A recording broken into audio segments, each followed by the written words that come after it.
छगन भुजबळांनी शिंदे सरकार विरोधात थोपटले दंड, ओबीसींना हा केली मोठी घोषणा। मराठा समाजाला ओबीसी आरक्षण लागू करण्याच्या संदर्भाने सुरू असलेल्या हालचालीविरोधात कॅबिनेट मंत्री छगन भुजबळ आक्रमक झालेत। भुजबळांनी ओबीसी नेत्यांची बैठक घेतल्यानंतर मोठी घोषणा केली आहे। भुजबळांनी ओबीसी समाजाला एकजुटीची हाक दिली आहे। महाराष्ट्रभर आक्रोश यात्रा काढणार असल्याचं त्यांनी सांगितलंय।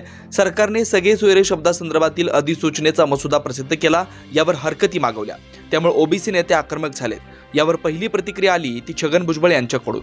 छगन भुजबळ हे मुख्यमंत्री एकनाथ शिंदे यांच्या मंत्रिमंडळात आहेत आणि त्यामुळेच त्यांच्या भूमिकेचं सातत्याने चर्चा होत आली।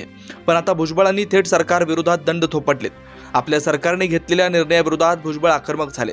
त्यांची नेमकी भूमिका काय हे त्यांनी केलेल्या एका पोस्टवरून लक्षात येईल। छगन भुजबळ यांनी 28 जानेवारी रोजी झालेल्या ओबीसी नेत्यांच्या बैठकीनंतर वेगळी भूमिका जाहीर केली। भुजबळांनी म्हटलंय की तमाम ओबीसी बंधू भगिनींना माझी विनंती आहे, आपल्या मुलाबाळांच्या भविष्यासाठी आपण सर्वांनी गटतट सोडून सर्व 374 जातींनी एकत्रितपणे रस्त्यावर उतरून शक्ती दाखवण्याची वेळ आली।